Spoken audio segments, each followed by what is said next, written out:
World cup आप इतना बड़ा इवेंट होस्ट कर रहे हैं और ऐसी बुरी हेडलाइंस जो हैं वो सामने नहीं आनी चाहिए। बट आई होप कि हो जाए, हैंडल हो जाए चीज़ें और बेहतर हो जाए।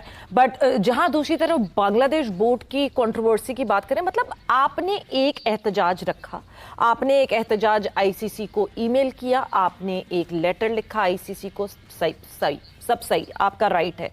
मगर आपस में लड़ जाना, हम तो परेशान हो गए हैं कि ये करना क्या चाहते हैं। शायद ये चाहते हैं कि ये खुद वर्ल्ड कप कराएं, खुद उसमें खेलें, अकेले ही ट्रॉफी लें और वापस चले जाएं। उसकी वजह ये है कि इन्होंने हाल ही में बांग्लादेश के जो इंटरम स्पोर्ट्स के वज़ीर हैं, उन्होंने ये इंकशाफ किया कि हमें ये कहा जा रहा है भारत की जानिब से कि आप एक काम कीजिए, आप टीम ले आएँ लेकिन मुस्तफ़ीज़ को ना उसमें लेकर आएँ अगर उनकी जान को ख़तरा है।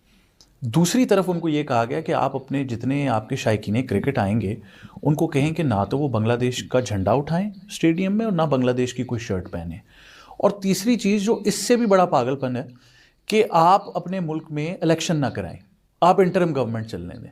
अब इससे आपको अंदाज़ा हो जाना चाहिए कि ये किस तरफ जा रहा है। और ये एक बहुत बड़ा इंकशाफ किया गया उनके स्पोर्ट्स मिनिस्टर की जानिब से कि वो एक पर्सनल कॉन्वर्सेशन में उनको ये बातें सारी पता चली। बिल्कुल दुरुस्त कहा जी। ये जो आरएसएस की आइडियोलॉजी थी मेरे ख्याल में उसमें क्रिकेट को लेके आए गए, ये आज से नहीं है। जब से पाकिस्तान के साथ शेक हैंड नहीं हुआ था उस दौर से ये रवायात जो है वो चलती हुई आ रही है। और बिल्कुल आईसीसी को ये देखना चाहिए। और वैसे भी आईसीसी के ऊपर एक इल्जाम तो है कि आईसीसी कम और बीसीसीआई ज्यादा है। तो मेरे ख्याल में वो जो इस पे दब्बा एक लगा था वो अब कंफर्म होता जा रहा है। तो फिर यूएई भी मुतालबा करे कि हमें वीजे नहीं मिल रहे, हमने भी श्रीलंका जाना है। इटली भी कहे हमें वीजे नहीं मिल रहे, हमने श्रीलंका, अमेरिका श्रीलंका जाए, कनाडा श्रीलंका जाए और ओमान श्रीलंका जाए। तो फिर पूरा इवेंट ही आप श्रीलंका शिफ्ट कर देना। फिर ऐसे मुल्क के अंदर जैसे आप मतलब के लोगों को या मतलब की टीमों को मतलब की पिचेस बनाकर वहां पे आप क्रिकेट खेल के आप कहेंगे कि हम क्रिकेट पे राज करेंगे, तो ये तो कोई बात है नहीं। आपने देखा होगा कि जो, और उन्होंने खिलाड़ियों को यह कहा कि भाई तमाम तरह की जो क्रिकेट है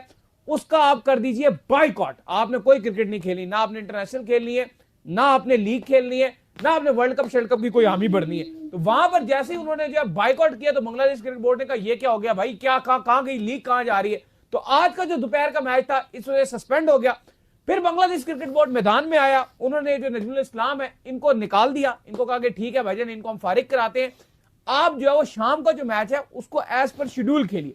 लेकिन कुछ जरा ये कोट कर रहे हैं कि जो बांग्लादेश के खिलाड़ी हैं उन्होंने जब देखा कि उनकी एक डिमांड पूरी हो गई है तो उन्होंने कुछ ऐसी फजूल किस्म की डिमांडें जो मजीद रखना शुरू कर दी। जिसके बाद जो बांग्लादेश क्रिकेट बोर्ड है उन्होंने कहा कि अगर आपने शाम का मैच खेला तो ठीक है, नहीं खेला तो फिर बांग्लादेश प्रीमियर लीग जो है वो भाईजान सस्पेंडेड है, टाटा बाय बाय है। तो अब से कुछ देर पहले फाइनल डिसीजन आ गया दाऊद साहब कि बांग्लादेश प्रीमियर लीग को जो है वो सस्पेंड कर दिया गया है। कहां एक कहानी चल रही थी कि जो बांग्लादेश है वो वर्ल्ड कप का बाइकआउट करने जाएगा, और कहां एक कहानी ये चल गई कि अपने ही मुल्क में रहते हुए अपनी लीग का बाइकआउट। यार रियलिटी चेक उन्होंने बांग्लादेश क्रिकेट बोर्ड को और इनडायरेक्टली अपनी गवर्नमेंट को कहा कि रियलिटी चेक करें। आप बीसीसीआई के साथ फड्डा कर रहे हैं, आप आईसीसी के साथ फड्डा कर रहे हैं, आप इंडिया में जाकर मैचेस नहीं खेलना चाहते वर्ल्ड T20 के। यार ये हमें मसाइल होंगे आगे। आप तो सिर्फ क्रिकेट को क्रिकेट के हिसाब से देख रहे हैं। अब क्रिकेट में पैसा इन्वॉल्व है, हमने अपना पूरी मशीनरी चलानी है क्रिकेट की, उसके लिए पैसा चाहिए। तो आप ना टेबल पर बैठें। और तमीम भाई ने कोई बात गलत नहीं की थी, मैं भी यही कहता हूँ कि टेबल पर बैठ कर कोई सोल्यूशन निकालें। अब जब तमीम भाई ने ये स्टेटमेंट दिया तो ये जो नजमुल इस्लाम साहब है ना, इन्होंने तमीम भाई को कह दिया इंडियन एजेंट। फतवा, वो तो आपको पता है पाकिस्तान इंडिया तो सरे फहरिस्त है इस काम में, ठीक है, लेबल लगाने में, फतवा देने में। लेकिन भाई साहब बांग्लादेश वाले भी बीच में कूद पड़े। उन्होंने कहा यार दो पड़ोसी हमारे जो हैं वो इस काम में आगे कैसे निकल जाएं, हम भी आ जाते हैं। नजमुल इस्लाम साहब ने इंडियन एजेंट कह दिया तमीम भाई को। शांटू उनका टेस्ट कैप्टन वो तमीम भाई के साथ हो गया। उन्होंने कहा बोर्ड होता है अपने क्रिकेटर्स को प्रोटेक्ट करने के लिए, आपने तो उल्टा हमें जिसे कहते हैं बांस के खेत में, मतलब बांस के वो जंगल में उल्टा लटका दिया ऊपर करके कि सुबह ले जाएंगे तुम्हें, सुबह तक बांस हमारे आर पार हो जाना है भाई साहब, फिर लेकर किसको जाओगे। वो शांटू जो है वो हो गया तमीम की साइड पे। अब जब शांटू तमीम की साइड पर हुआ तो ये बसड़ जो है ये एकदम से फट पड़ा। वो कोई क्रिकेट नहीं खेलेंगे स्टार्टिंग फ्रॉम बीपीएल। ये नहीं था कि सिर्फ बीपीएल नहीं खेलेंगे, आइंदा बांग्लादेश की तरफ से कोई क्रिकेट नहीं खेलेंगे जब तक नजमुल इस्लाम बाइकआउट नहीं करता। इस बीच में बांग्लादेश क्रिकेट बोर्ड ने नजमुल इस्लाम को शोकॉज नोटिस भी भेजा, 48 घंटे के अंदर तहरीरी जवाब भी मांगा और बांग्लादेशी क्रिकेटर्स को ये कहा कि हमने उसको नोटिस भेज दिया है, एक्शन लिया जाएगा। उन्होंने कहा एक्शन नहीं चाहिए, हमें इसका रेजिग्नेशन चाहिए। जब तक रेजिग्नेशन नहीं होता हम मैच नहीं खेलेंगे। नोखाली और चौराग्राम के दरमियान आज बीपीएल का पहला मैच था। आज के दिन के 2 मैच थे। पहला मैच इन 2 फ्रेंचाइज के बीच में था। कोई क्रिकेटर टॉस के लिए भी ग्राउंड में नहीं आया। सोचो एक वक्त ऐसा था जब ये बॉलीवुड के बंदे जो हैं वो बांग्लादेश की प्रीमियर लीग की ओपनिंग सेरेमनी में जाते थे भाई। इतना वहां पर जो है वो क्रेज था जब ये इंडिया के सपोर्टर थे या जब ये इंडिया के साथ थे या फिर सीधी सी बात बोलूं जब ये इंडिया के चाटते थे भाई। इसमें कोई डाउट नहीं है। देखो जब तक ये जो है इंडिया के साथ खड़े हुए थे तब तक इंडिया ये चटरा भी रहा था इनसे और इंडिया जो है वो इनके सर पे हाथ भी रख रहा था और इंडिया ने इनको मुंह में भी दिया हुआ था टॉफी चॉकलेट ये सारी चीजें, ठीक है। लेकिन अब क्योंकि इन लोगों ने पीछे हटा और इंडिया ने जो है अपना वो पीछे खींच लिया, अपना जो पुर्जा वगैरह था वो पीछे खींच लिया, तो इन लोग का रोना निकल रहा है। अभी ये बांग्लादेश प्रीमियर लीग जो कि एक जमाने में सलमान खान और कटरीना कैफ जैसी जो खातून है वो परफॉर्म करती थी जिस जमाने में, अब वो लीग को ऐसा हो गया कि भाई उनकी अपनी लीग के मैचेस उनके जो प्लेयर्स हैं वो कह रहे हैं कि बॉयकॉट हम नहीं कर रहे, जिसमें वो कह रहे हैं कि जी हम वर्ल्ड कप के मैचेस इंडिया में नहीं खेलेंगे अपने। ओके, वो अपनी जगह।